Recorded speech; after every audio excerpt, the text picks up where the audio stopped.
Bismillahirrahmanirrahim.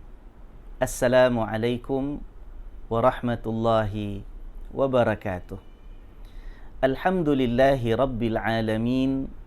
Wassalatu wassalamu ala sayyidina Muhammadin asyrafil anbiya'i wal mursalin wa ala alihi wa ashabihi wa tabi'in wa tabi'ihim bi ihsanin ila yaumiddin.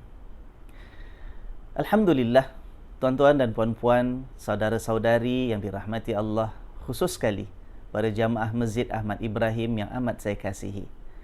Mari sama-sama kita panjatkan syukur yang sebanyak-banyaknya kehadrat Allah Subhanahu wa taala. Tuhan sekalian alam yang Maha Pengasih, yang Maha Penyayang, yang Maha Pemurah. Di atas limpahan kurnia yang begitu banyak dicurahkan kepada kita, mudah-mudahan Allah Subhanahu wa taala memberkati segala yang dianugerahkan kepada kita itu. Allah berkati umur yang dikurniakan kepada kita, Allah berkati kesihatan yang kita nikmati ini, Allah berkati harta yang diberikan kepada kita untuk mampu kita meneruskan kehidupan kita. Allah kurniakan kita juga alhamdulillah nikmat iman, nikmat taqwa yang ada di dalam hati, sehingga mampu kita melaksanakan perintah ibadat puasa dalam bulan Ramadan ini. Kita berusaha untuk membersihkan hati dan jiwa kita daripada segala kekotoran dan penyakit yang ada. Kita pohonkan pengampun di atas segala dosa dan keterlanjuran kita. Mudah-mudahan Allah Subhanahu wa taala menerima ibadat puasa kita, dan mudah-mudahan Allah mengampunkan segala keterlanjuran kita, dan dengan itu Allah menyediakan tempat untuk kita semua di dalam syurganya nanti. Amin ya rabbal alamin. Tuan-tuan dan puan-puan sekalian, malam ini kita bertemu di dalam talian ini dalam rancangan sempena Nuzulul Quran yang dianjurkan oleh Masjid Ahmad Ibrahim. Mudah-mudahan adalah sedikit manfaat yang dapat kita ambil bersama daripada pertemuan ini, sedikit peringatan, mudah-mudahan mendatangkan kebaikan kepada kita untuk kehidupan kita seterusnya, ya, insya-Allah. Tuan-tuan dan puan-puan sekalian, Ramadan ini bulan yang sangat mulia, bulan yang penuh dengan keagungan, bulan yang Allah pilih menjadi hadiah untuk kita ini hamba-hambanya yang beriman. Kemuliaan Ramadan ini secara umumnya kerana dua faktor yang utama. Pertama, Ramadan ini mulia sebab di dalamnya ada perintah untuk kita melaksanakan ibadat puasa. Dalam banyak-banyak bulan yang lain, hanya dalam bulan Ramadan sahajalah ibadat puasa diwajibkan ke atas kita. Puasa dengan segala keistimewaannya, dengan segala keindahannya, ganjarannya, subhanallah, ya. Itu menjadi di antara sebab Ramadan ini menjadi bulan yang sangat mulia. Dan yang keduanya, Ramadan ini menjadi bulan yang sangat istimewa kerana Allah pilih di dalam Ramadan inilah untuk diturunkan kitab suci Al-Quranul Karim. Diwahyukan oleh Allah Subhanahu wa taala kepada nabinya Muhammad sallallahu alaihi wa alihi wasallam untuk disampaikan kepada sekalian umat manusia, menjadi petunjuk yang membimbing dan memimpin manusia ini ke arah kebaikan, ke arah kebenaran, ke arah keselamatan di dunia dan juga di akhirat nanti. Jadi gabungan antara dua inilah yang menjadikan Ramadan sangat istimewa. Kerana itu juga maka dalam bulan Ramadan Allah hadiahkan, ya, hadiah yang begitu besar. Di antara malam-malamnya ada satu malam, malam agung, malam istimewa yang kita kenali sebagai Lailatul Qadar, malam keagungan, ya. Itu berlaku dalam bulan Ramadan, yang bulan itu sahaja sudah dipenuhi dengan janji Allah untuk mengampunkan dosa hamba-hambanya yang mahu bertaubat, ya. Kemudian diberikan hadiah tambahan dengan satu malam yang mana ibadat pada malam itu ganjarannya lebih besar daripada 1000 bulan, alhamdulillah. Syukur kita kepada Allah Subhanahu wa taala kerana Allah pilih kita untuk menjadi umat Nabi Muhammad sallallahu alaihi wa alihi wasallam yang terhias iman di dalam dada kita. Dan mudah-mudahan nikmat iman ini, ya, dipelihara oleh Allah untuk kita, dan Allah beri kita juga kekuatan untuk mampu kita jaga iman yang ada ini untuk terus kita suburkan sepanjang hidup kita ini, menjadi pegangan yang akan menunjukkan kita jalan yang lurus, yang akan melindungi kita daripada tersesat mengikuti jalan-jalan yang lain yang hanya akan membawa kepada kepedihan dan keperitan saat kita kembali kepada Allah Subhanahu wa taala pada hari perhitungan nanti. Tuan-tuan dan puan-puan sekalian, kita sebutkan tadi bahawa di antara keistimewaan Ramadan ini sebabnya ialah diturunkan oleh Allah Al-Quran di dalamnya. Ini berdasarkan kepada firman Allah Subhanahu wa taala, Syahrul Ramadan alladhi unzila fihi al-Quran hudan linnasi wa bayyinatin minal huda wal furqan. Bulan Ramadan di dalamnya diturunkan Al-Quran sebagai petunjuk kepada manusia yang menghuraikan dan menjelaskan lebih lanjut jalan-jalan untuk mendapatkan petunjuk itu, dan juga sebagai Al-Furqan, membantu manusia untuk membezakan yang mana satukah yang hak dan yang mana satukah yang batil. Alhamdulillah. Berdasarkan ayat ini menjadi pegangan kita seluruh umat Islam sepanjang zaman bahawa Al-Quran itu dipilih oleh Allah untuk diturunkan di dalam bulan Ramadan. Cuma ada yang mungkin masih keliru lagi, masih tidak jelas lagi, mempersoalkan ataupun bertanya, ya, apa maksudnya diturunkan Quran dalam bulan Ramadan? Sedangkan mengikut fakta sejarahnya ialah Al-Quran itu diturunkan oleh Allah sedikit demi sedikit, secebis demi secebis, ya, sepanjang 23 tahun lebih kurang. Dan penurunan Al-Quran kepada Nabi Muhammad sallallahu alaihi wasallam itu bukan hanya terbatas dalam bulan Ramadan. Fakta sejarah, catatan sejarah menunjukkan bahawa ada ayat yang diturunkan dalam bulan Muharram, ada ayat-ayat yang diturunkan dalam Rabiul Awal, ada ayat-ayat yang diturunkan dalam Zulhijjah dan sebagainya. Lalu kenapa kita katakan bahawa Quran diturunkan, nuzulnya itu, ya, diturunkan Al-Quran itu dalam bulan Ramadan seperti mana yang dicatat oleh Allah Subhanahu wa taala dalam ayat yang saya bacakan tadi, ya? Maka di sini dihuraikan oleh para ulama bahawa maksud Al-Quran itu diturunkan dalam bulan Ramadan dalam dua peringkat. Yang pertama, Al-Quran itu adalah catatan wahyu ataupun firman Allah Subhanahu wa taala yang diletak oleh Allah Subhanahu wa taala dalam satu makhluk yang namanya Al-Lauhil Mahfuz. Satu tempat yang kita tidak tahu perinciannya, kita tidak tahu apakah tempatnya di langit yang keberapa, di mana, wallahu a'lam bissawab. Tetapi berdasarkan nas-nas yang ada, Quran itu pertama sekali diletak oleh Allah Subhanahu wa taala tersimpan, tercatat di dalam tempat yang namanya Al-Lauhil Mahfuz.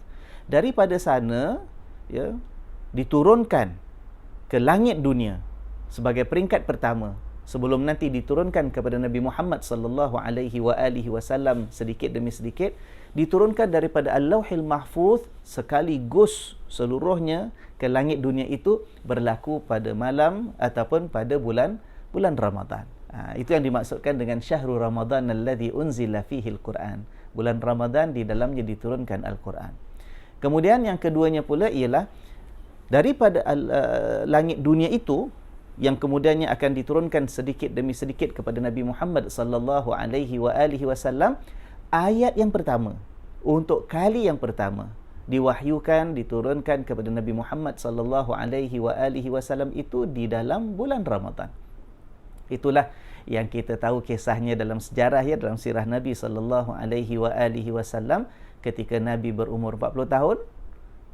Nabi sedang duduk di dalam Gua Hira, didatangi oleh malaikat Jibril untuk kali pertama, membawakan ayat Al-Quran, Iqra bismi rabbikal ladzi khalaq, sampailah akhirnya. Ya, bacalah dengan nama Tuhanmu yang telah menjadikan. Jadi ini juga berlaku dalam bulan Ramadan, wahyu yang kali pertama diturunkan kepada Nabi Muhammad sallallahu alaihi wasallam. Nah, maka peristiwa-peristiwa inilah, ya, penurunan Al-Quran daripada Al-Lauhil Mahfuz sampai ke langit dunia. Kemudian penurunan Quran kali pertama kepada Nabi Muhammad sallallahu alaihi wasallam itu berlaku di dalam bulan Ramadan. Dan kita raikan saban tahun, kita diajak untuk saling mengingati, ya, untuk kita saling diberikan nasihat dan teguran supaya hubungan kita dengan kitab Allah itu tidak terlalu jauh, jangan sampai kita lupa, sampai kita rasa terputus sudah, ya, ikatan hati kita dengan kitab Allah Subhanahu wa taala yang merupakan petunjuk daripada Allah untuk kebaikan kita, ya, untuk pedoman kita supaya kita tidak tersesat jalan dalam kehidupan kita ini. Maka tuan-tuan dan puan-puan sekalian, Quran itu satu kitab yang Tidak boleh tidak, mesti kita ikut. Mesti kita jadikan sebagai pegangan kita. Quran itu bukanlah satu, kita kata, gugusan ayat-ayat yang merupakan firman Allah yang diturunkan sekadar untuk kita jadikan perhiasan dalam rumah kita. Bukan setakat kita jadikan sebagai simpanan di rak-rak buku ke, rak-rak mana ke, untuk kita keluarkan kembali bila ada orang meninggal dunia sebagai contoh. Quran itu bukanlah sesuatu untuk kita nikmati dendangan alunan suara yang merdu membacanya, ya, sampai kita hayal, sampai kita kagum. Itu bukan tujuan ataupun matlamat utama daripada diturunkan Al-Quranul Karim.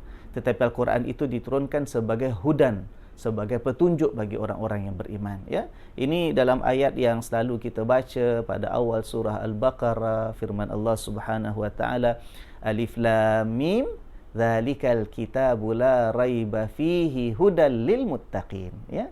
Alif Lam Mim, inilah dia Alkitab yang mana di dalamnya tidak terdapat sebarang keraguan, yang diturunkan itu sebagai hudan, sebagai petunjuk. Untuk orang yang bagaimana? Orang yang ada ketakwaan, yang ada keimanan, ya, hudal lil muttaqin, bagi orang yang bertakwa. Jadi sempena malam nuzulil Quran ini, ya, sempena kita meraihkan, kita mengingati peristiwa yang begitu penting, yang punya kesan yang sangat besar dalam kehidupan manusia seluruhnya, yang namanya penurunan Al-Quran ataupun nuzul Quran. Ayuh kita ambil iktibar, kita jadikan peringatan untuk diri kita. Betapa pentingnya untuk kita saban tahun, ya, sekurang-kurangnya setahun sekali lah dalam nuzul Quran, tapi lebih baik lagi setiap hari kita terus memperbaharui dan menyegarkan kembali pegangan dan kaitan hati kita dengan kitab Allah Subhanahu wa taala ini. Lihat, ya, keistimewaan Al-Quran yang diturunkan oleh Allah Subhanahu wa taala. Ada difirmankan oleh Allah taala di dalam surah Al-Isra. Firman Allah, "Inna hadzal Qur'ana yahdi lillati hiya aqwam." Sesungguhnya Al-Quran ini, ya, kata Allah Subhanahu wa taala, yahdi itu memimpin ataupun memberi petunjuk, lillati hiya aqwam, kepada jalan ataupun boleh bermaksud kepada satu agama yang aqwam. Aqwam itu dari segi bahasa maknanya yang paling lurus. Aqwam, yang paling lurus. Ya, daripada asal perkataan dalam bahasa Arab yang ada huruf qaf, waw dengan mim. Itu daripada perkataan qaf, waw, mim, itulah datang perkataan mustaqim.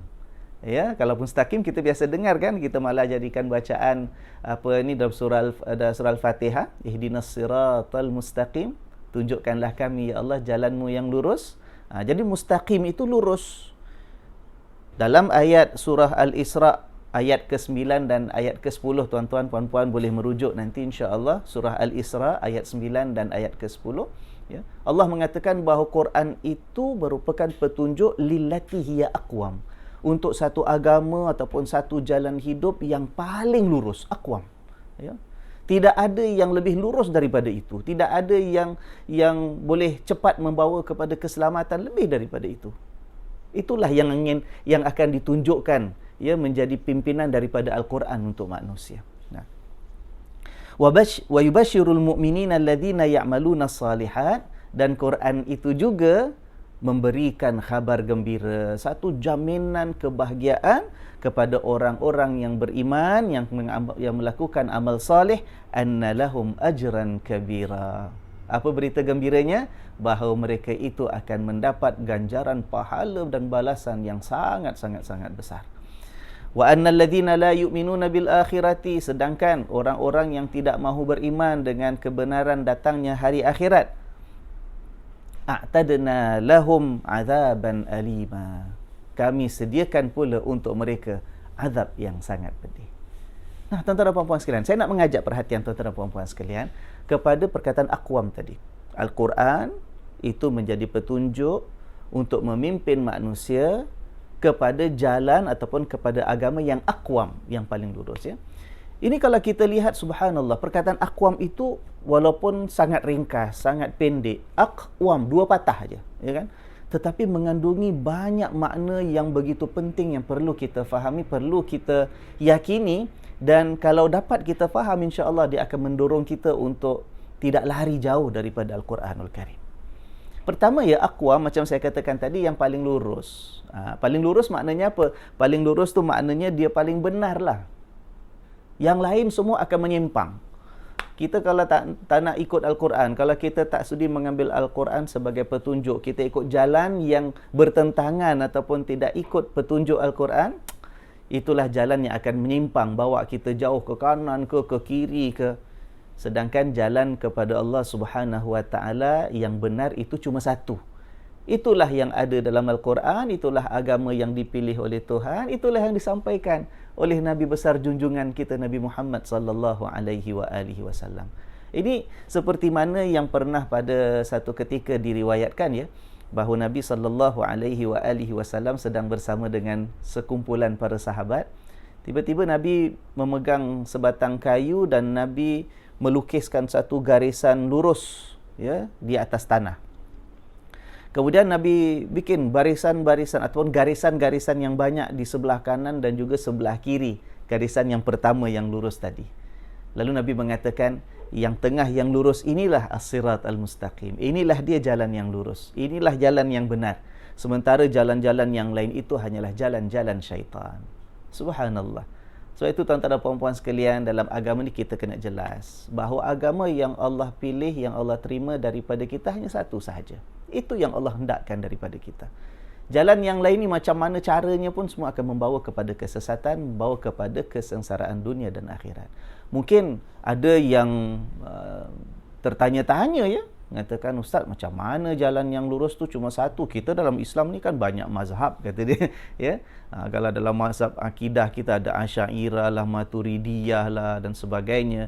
Kemudian dalam fikih ada yang kita kenal 4 yang besar. Padahal mazhab dalam Islam lebih daripada itu. Yang kita kenal biasa 4, mazhab Maliki, Hanafi, Syafi'i dan juga Hambali kan. Jadi macam-macam lah Ustaz Islam ni. Ada Islam yang kita kat Singapura, kita buat macam gini, kita faham macam gini, kita pergi haji tengok orang lain macam-macam pula ya, cara pelaksanaan Islam untuk mereka. Ini kalau belum lagi yang kita pergi makan angin tengok di Afrika ada cara yang berbeza sedikit, yang di Eropah ada cara berbeza sedikit, negeri Arab antara satu negeri dengan negeri yang lain juga tidak sama semuanya ya. Jadi kenapa? Macam mana kita nak memahami bahawa Al-Quran itu sebagai aqwam, itulah satu-satunya agama, sedangkan yang lain semua sesat. Yang mana satu sebenarnya Ustaz? Jadi kita nak terangkan begini tuan-tuan dan puan-puan sekalian. Quran itu satu kitab yang indah. Quran satu kitab yang sangat indah. Bahasa Al-Quran itu bahasa yang sangat unik. Bahasa yang apabila kita kaji, kita pelajari, kita akan dapat faham bahawa Al-Quran itu akhirnya dalam pemahamannya untuk kita jadikan sebagai pegangan dan amalan kita, dia memberikan ruang kepada tafsiran-tafsiran yang berbeza. Ya, sebab itu ada perbezaan dari cara kita salat, cara kita berwuduk, cara kita tunaikan laksanakan haji di antara satu mazhab dengan mazhab yang lain ya. Kadang-kadang dalam satu mazhab yang sama, antara seorang alim dengan alim yang lain punya tafsiran yang berbeza. Nah, itu tidak menjadi masalah. Itu bukan bermakna Islam ni ada banyak dia punya agama. Tidak. Sebab yang penting ialah yang menjadi pegangan kita, asalkan prinsip-prinsipnya, asasnya yang utama itu tidak bercanggah. Bahawa kita sembah Allah Tuhan yang satu sama. Bahawa kita salat menghadap kiblat yang satu itu sama. Bahawa kita ini sama-sama mengaku bahawa Nabi Muhammad sallallahu alaihi wasallam itu nabi yang diutus oleh Allah, tak ada nabi selepas itu, sama. Cuma apa yang setiap disebut oleh Nabi sallallahu alaihi wasallam, hadis Nabi, macam mana kita tafsirkan, macam mana kita fahami, kat situ mungkin ada perbezaan pandangan. Sebab Allah berikan ruang yang luas. Ya, fitrah manusia dijadikan oleh Allah, kita ada akal fikiran yang berbeza antara satu dengan yang lain. Kecenderungan kita, cara pemikiran kita, malah tahap kepandaian kita berbeza antara seorang dengan yang lain. Itu menjadikan Islam ini kaya walaupun di agama yang satu. Ya, jadi jangan kita keliru, kita anggap kata Al-Quran kata agama yang lurus, yang paling benar tu cuma satu. Itulah dalam Al-Quran, tapi banyak sangat pilihan mazhab, mana satu? Mazhab tidak menjadi masalah. Ya, asalkan prinsip kita, dasar kita tetap seperti mana yang diberikan oleh Allah Subhanahu Wa Taala dalam Al-Quran, dan begitulah dengan apa yang diterangkan oleh Nabi Muhammad sallallahu alaihi wasallam. Nah, perkataan aqwam itu juga ya, panduan yang diberikan oleh Al-Quran. Aqwam itu yang kita terjemahkan tadi dari segi bahasa makna yang paling lurus, boleh juga membawa makna yang paling selamat dan cepat. Ya, itulah kalau kita ikut Al-Quran, panduannya kita jadikan sebagai pegangan, kita ikut jalan yang ditunjukkan Quran, itulah jalan yang paling cepat, paling selamat. Maknanya dia tak ada belok-belok. Kita ni tuan-tuan dan puan-puan sekalian ya, biasanya kalau orang nak bergerak, berjalan ke, nak memandu ke, naik kenderaan ke ataupun jalan kaki, nak bergerak daripada satu tempat ke satu tempat, kita paling suka, kita paling tenang, paling senang kalau kita ini berjalan itu ikut jalannya yang tak ada belok-belok. Tak adalah ikut panduan, nah ini panduannya, tengok nanti sampai ini lepas berapa ratus meter kena belok kanan, nanti lepas tu ada belok kiri, sampai kat depan simpang 4, U-turn sikit, lepas tu belok kiri lagi, nanti yang nampak tanda ada pokok besar tepi jalan, pokok sukun besar ke, sampai situ kena masuk dalam pagar. Kita kalau dapat arahan macam gitu, dapat kita bayangkan, oh susahnya jalan macam ni, kita jadi takut, kita jadi ragu-ragu. Kalau kita tersalah jalan macam mana? Kalau kita tersalah faham arahan macam mana? Kalau sampai kita salah tengok pokok sebagai tanda macam mana? Ya, yang dalam maksud situ pokok besar, pokok sukun. Kita nampak pokok mangga besar, kita dah belok dulu. Jadi kita ada kebimbangan sebab jalan yang ada belok-belok banyak arahan sangat itu jalan yang tidak mententeramkan hati kita, jalan yang ada kemungkinan akan tersilap. Maka sebab itu, bila kata Allah Subhanahu Wa Taala Quran ini dia memberi petunjuk kepada satu jalan yang paling lurus, maknanya kita bersyukur, alhamdulillah Allah sediakan kita inilah jalan yang paling mudah. Terus saja ikut. Tak payah nak macam-macam lagi dah. Apa yang Allah kata, yang Rasulullah sallallahu alaihi wasallam pesan, bila kita tengok, kita lihat keterangannya, mana yang kita kurang jelas diterangkan kepada kita oleh para ulama, kita pilih mana yang kita yakin, jalan dah. Yang penting Allah tu satu, kita cari keredaan Allah. Tak payah nak ada plus yang lain, nak cari keredaan Tuhan itulah, sembah yang inilah. Tak payah. Allah tu satu. Dia paling berkuasa, dia paling sempurna. Allah itu tidak boleh kita gambarkan dengan khayalan dan fikiran kita sebagai manusia sebab belum sampai masanya kita melihat zat Allah itu sendiri. Nah, mudah. Jadi kerana itu, kita sembah Allah. Kita yakin Allah ada sebab kewujudan alam ini. Dengan segala ciptaan yang begitu, kita kata agung, hebat, tak mungkin. Kita yakin, tak mungkin.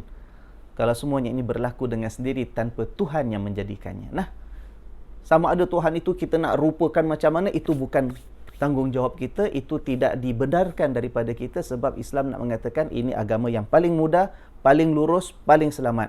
Disuruh ibadat, ibadat. Ada panduan ataupun ada perkara yang dilarang, diharamkan oleh Allah, sudah kita tinggalkan. Ya. Kemudian bila dikatakan sebagai lillati hiya aqwam, jalan yang ditunjukkan, yang dipimpin melalui Al-Quran itu jalan yang paling lurus sebab kalau kita lihat dia jalan yang paling senang untuk kita laksanakan. Ya, paling senang untuk kita laksanakan. Begitu dalam ibadat kita sebagai contoh tuan-tuan dan puan-puan sekalian, dalam ibadat kita, ya. Kita nak ibadat solat ni sebenarnya kan mudah. Bila syaratnya sudah dipenuhi, rukun-rukunnya sudah ada, salat dah, bismillah. Kita cari mana arah kiblat, tempatnya bersih, zahirnya tak ada najis, pakaian kita tutup aurat, bismillahirrahmanirrahim, Allahu Akbar, salat. Mudah. Tak payahlah nak solat tu siapkan mesti ada benda ini, mesti ada benda itu, mesti nak bakar ini, bakar itu, nak letak apa ni, macam-macam. Tak payah. Yang lain yang kita rasa itu akan lebih mengindahkan salat kita, itu adalah sunat. Nak pakai pakaian yang cantik-cantik, itu sunat. Yang penting bersih dan tutup aurat. Nak pakai minyak wangi yang harum-harum, itu sunat. Kalau tak ada masalah. Kalau ada tak nak pakai pun tidak menjejasah salat kita. Ya kan? Subhanallah, tuan-tuan dan puan-puan sekalian. Ada orang mempersoalkan, susah Ustaz jadi orang Islam, nak sembahyang mesti ngadap kiblat, tak boleh sembarang-sembarang. Ngadap kiblat itu supaya ibadat kita ini ada peraturan. Tetapi bukanlah sesuatu yang menyulitkan. Kenapa? Ya. Nak menentukan arah kiblat itu berdasarkan kepada usaha kita mana yang kita mampu. Kalau sekarang misal kata kita ke mana-mana bawa handphone kita sekarang kan, handphone tu ada kompasnya, alhamdulillah kita dah mudah. Bayangkan kalau kita mengembara ke pergi satu tempat, kita tak ada jumpa masjid ke dan sebagainya, handphone kita bateri habis ke, tak dapat nak cek kompas, kita agak-agak tuan-tuan. Islam mengatakan sampai masa kita bila tidak dapat adakan kepastian 100%, kita buat sekadar yang kita boleh mampu buat. Kalau kita anggap tengok matahari gini lebih kurang, aku agaklah kat negeri sini, Mekah, ingat-ingat map lebih kurang peta dunia, okeylah sinilah, insya-Allah sini. Solat bismillah. Tak ada pula nanti kita, tak tahu ustaz, tak pasti. Saya telefon ustaz daripada Denmark ni katalah ya, saya tak ada apa-apa tanda macam mana kat sini. Ustaz nak terangkan pun tak tahu. Kalau macam gitu, sah ke tidak salat saya? Tak ada timbul masalah salat tidak sah dalam keadaan demikian. Salat sebab Islam itu agama yang akwam, yang paling lurus, yang paling mudah. Ya. Hatta kalau kita lihat tuan-tuan dan puan-puan sekalian, orang yang melakukan dosa, hidupnya penuh dengan kesilapan, penuh dengan kesalahan, keterlanjuran dan sebagainya, itu kan disuruh taubat. Ya. Kalau insafnya tidak ada, penyesalannya tidak wujud, terus-terusan dah buat dosa itu, masih lagi tidak mohon ampun daripada Tuhan, itu ditakuti akhirnya akan menjadi sebab dimasukkan oleh Allah ke dalam neraka. Kan kita dah tahu semua itu. Tapi kita lihat indahnya Islam. Nak bertaubat itu susah ke senang, saya tanya tuan-tuan dan puan-puan sekalian? Prosesnya, kaedahnya, cara untuk istighfar dan taubat, susah ke senang? Mudah semudah-mudahnya. Yang penting ada penyesalan dan keinsafan yang tulus daripada hati kita sebab kita menyesal telah terlanjur. Tak adalah yang namanya taubat itu mesti sembelih kambing 100 ekor ke, kalau tidak Allah tak ampunkan dosa, tidak. Tak adalah yang namanya dalam Islam nak taubat itu mesti kurung diri dalam rumah 100 hari tak boleh keluar, kena makan nasi putih aja, tak boleh makan daging pun. Tak ada tuan-tuan dan puan-puan sekalian. Ya. Taubatlah. Yang penting saat kita insaf, saat kita menyesal di atas sesuatu kesalahan yang kita tahu tidak sepatutnya kita lakukan tapi telah kita buat, saat penyesalan itu wujud dalam hati kita, kita benar pohon pengampunan daripada Allah, Allah pasti akan ampunkan. Tak ada bayaran apa nak kena buat. Tak adalah Allah tetapkan kalau dosa yang kecil ni setakat mengumpat sekali aja, kena pergi masjid, nak taubat syaratnya bayar $50. Tapi kalau yang minum arak sampai 3 tahun mabuk-mabuk terus, itu taubatnya sampai kena bayar $20,000. Tak ada tuan-tuan. Mana ada harga yang perlu dibayar untuk bertaubat kepada Allah Subhanahu Wa Taala, ya. Jadi untung kan orang yang ada Quran. Sebab Quran ini bila kita jadikan pegangan hidup kita untuk beragama, untuk ikut mencari keselamatan, untuk mentaati perintah Tuhan, itu mudah. Sebab Allah kata, lillati hiya aqwam. Nah, begitu juga, subhanallah, perkataan lillati hiya aqwam, jalan yang paling lurus, yang diberikan panduannya dalam Al-Quran, itu juga membawa maksud yang paling indah, yang paling cantik. Kenapa dia indah? Kenapa dia cantik? Sebab dia itu seimbang. Seimbang. Kalau kita tak ikut Al-Quran, takut kita nak laksanakan perintah Allah, kita nak cari keridaan Allah, sampai bila kita tidak ada kefahaman, kita tak jelas apa panduan yang diberikan Al-Quran, ataupun kita tidak mahu ikut panduan Al-Quran. Itu yang kita lihat, kadang-kadang ada orang yang ekstrim ke kanan, ekstrim ke kiri, ya. Ada sebahagian orang cara hidupnya terlalu ingat akhirat sahaja. Pada dia nak jadi orang Islam mesti tinggalkan dunia. Sedangkan bukan begitu yang diajar oleh Allah dan Rasulnya, kan? Itu bukan aqwam. Tak mungkin jalan aqwam itu jalan yang tidak seimbang. Ya kan? Sedangkan Al-Quran sendiri, dalam Al-Quran terdapat panduan doa yang selalu kita baca. Rabbana atina fid dunya hasanah wa fil akhirati hasanah wa qina adzabannar. Itu doa yang ada dalam Al-Quran. Allah ajar kita bila bermohon, ya Tuhan kami, kurniakan kepada kami kebaikan di dunia, juga kebaikan di akhirat, lindungi kami daripada azab neraka. Subhanallah, seimbang. Begitu Islam mengajar kita. Dalam kita nak menjaga kesejahteraan hidup dunia sampai akhirat, itu kena seimbang antara bahagian material hidup kita, antara bahagian spiritual hidup kita, antara bahagian mental hidup kita. Keperluan jasad perlu kita jaga, keperluan rohani perlu kita jaga, keperluan harta perlu kita jaga, keperluan keluarga perlu kita jaga. Hidup dunia ini perlu kita jaga kalau kita benar mahu hidup sebagai orang Islam. Mana ada Islam tu namanya mesti jaga roh aja, ya. Jaga iman aja. Ni dunia-dunia ni tak payah, harta-harta bukan bahagian orang Islam. Tak, tuan-tuan, puan-puan sekalian. Kalau begitu tak jadi indah agama Allah Subhanahu Wa Taala. Daripada mana kita nak cedok keindahan itu? Allah letakkan dalam ayat-ayatnya dalam Al-Quranul Karim. Ya, begitu kalau kita lihat juga, subhanallah. Al-Quran itu beri petunjuk kepada jalan yang paling lurus. Ya kan? Itu keistimewaan Al-Quran. Petunjuk kepada jalan yang paling lurus. Jalan yang paling lurus maknanya apa? Dia jalan yang berterusan. Bukan jalan sekejap berhenti dah habis cerita. Tidak. Al-Quran itu panduan yang berterusan kepada manusia. Sebab itu Quran itu kitab yang hidup bersama manusia. Quran hidup untuk manusia. Maka sebab itu setelah diturunkan 1400 tahun lamanya sampai sekarang, Quran masih lagi relevan.